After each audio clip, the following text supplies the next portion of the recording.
Howdy guys, welcome to our mod Underhive settlement.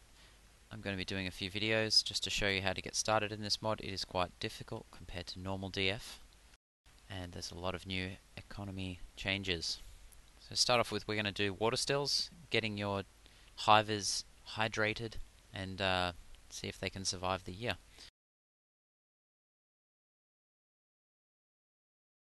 Now you'll see the water still needs an isotropic fuel rod. We did bring one, but it's currently in case form. You need to unload it from the case. To do so, you need a receiving bay.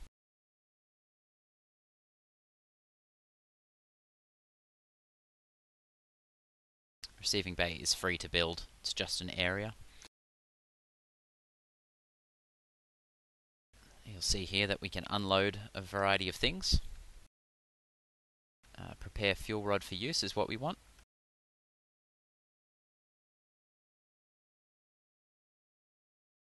You can see he has the case with a fuel rod. And now we have an isotropic fuel rod.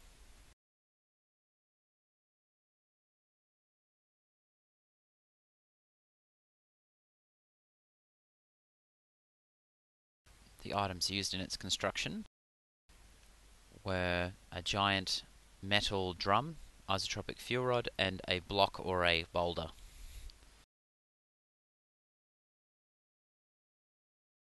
Now you can see he's immediately begun to take water bottles from the wagon and fill them with water. And this reaction is automatic and continuous, and he'll just take a normal empty bottle and fill it with water, which changes it into an item that's called full water bottle. Now you don't need to actually make this stockpile, it's just to show you the bottles going in and out of the stockpile before we turn it into a drink. Actually will have to be a lot larger than that.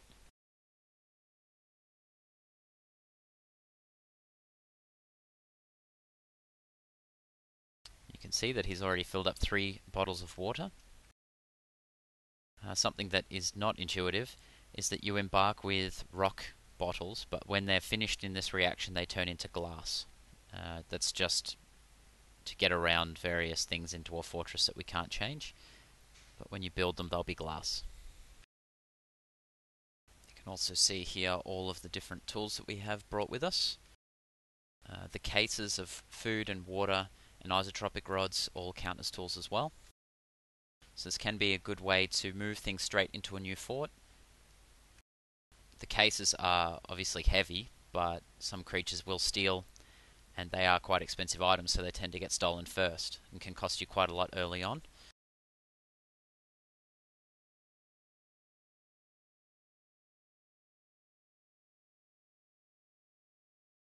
So now that we have 10 filled bottles of water, we can put them together into a barrel.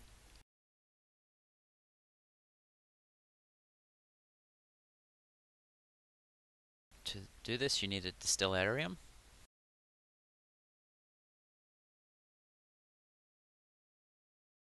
You need 1 giant drum, 1 giant funnel, and a block of building material. Normally you would put them right next to each other for efficiency, but here I'll put them far away so you can see them working.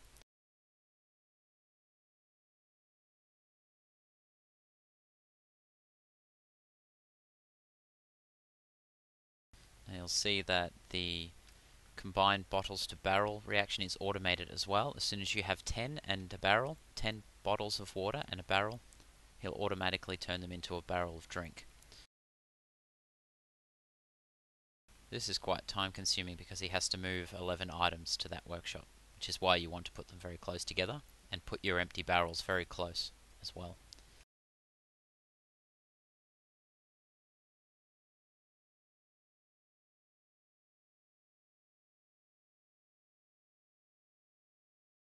Okay, now we have 10 empty bottles. In actual fact, we have 9 empty bottles. Sometimes during this reaction, you will lose 1 or 2 bottles through breakage, which means you have to continuously replenish your supplies of bottles, otherwise the whole process will stop. This guy's actually got to the barrel at the moment. purified water barrel.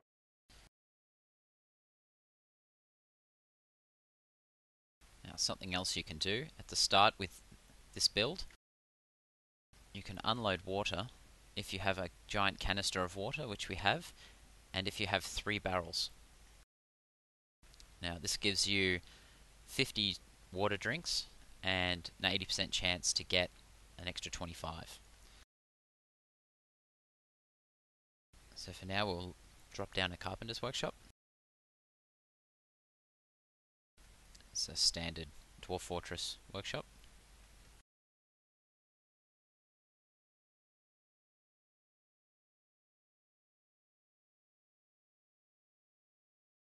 You can see that our brewer is going back to work, filling up bottles of water again.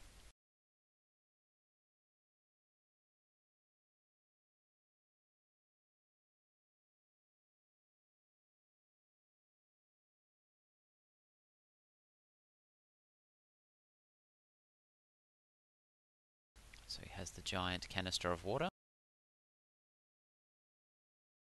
and 3 carved wooden barrels.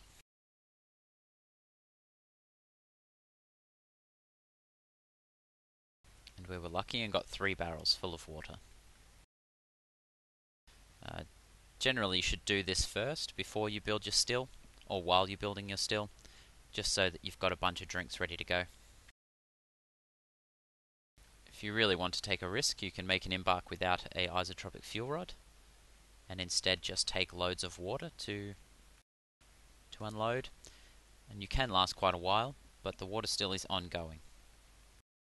By the same stretch, you can unload a packet of synth cake. This will feed your guys early on.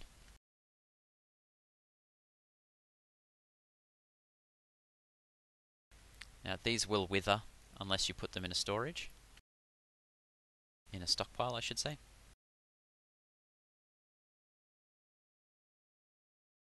Again, like with the water, you always get a fixed number of synth cakes, and there's a chance you'll get a bit extra.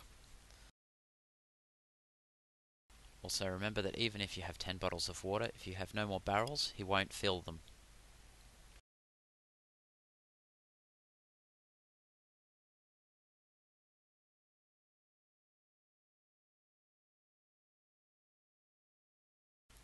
This hunter has eaten some raw cave spore, which has given him a fever, will make him work really slow.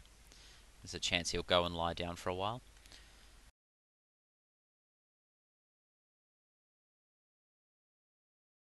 You can see that the reaction to put the water in a barrel has already been queued up automatically when we had a new barrel.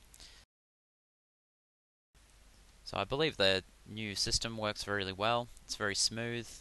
You don't have to do a lot of things, just maintain the levels of equipment, tools, and labor settings. I'm not sure where they got that cave spore. Here it is here.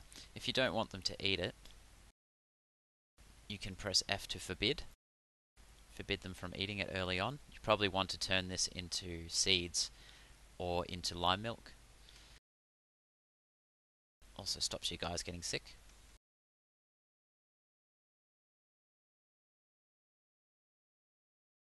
Go into the stone menu and make rockcrete non-economic. This allows you to build things from it.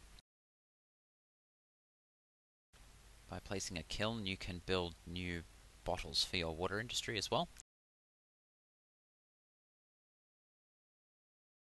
And a glass furnace.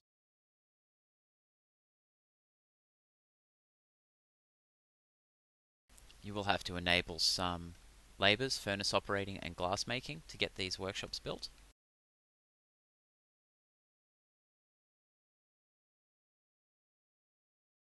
And architecture, of course.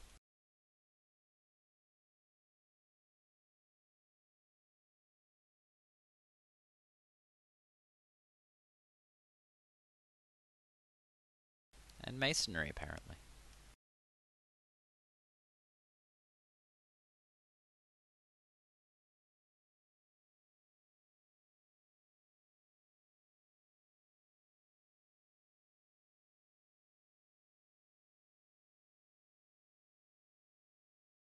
You can see here in the glass furnace, make raw green glass. This is how you get the raw materials to make barrels. To make bottles. First you'll need to collect sand, which will need a bag.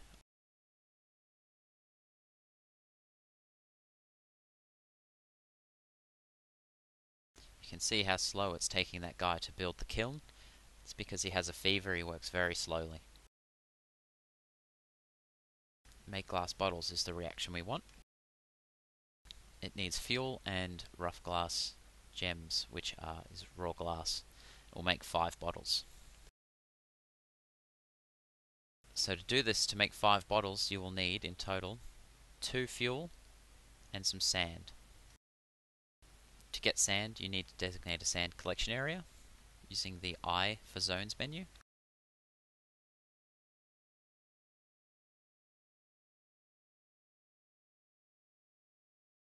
Collect sand. Our guy's gone over to collect some sand. And then make raw green glass. I'll go back at the sand, turn it to glass. Now he's getting a fuel.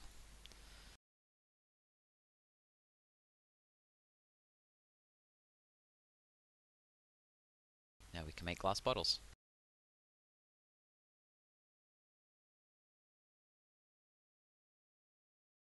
You'll have to do that every now and again just to keep your water industry running. Plus, once you start making chemicals with the water, you will find that you'll use up bottles very rapidly because all of those reactions have a chance to break the bottles, and also you store a lot of chemicals in bottles.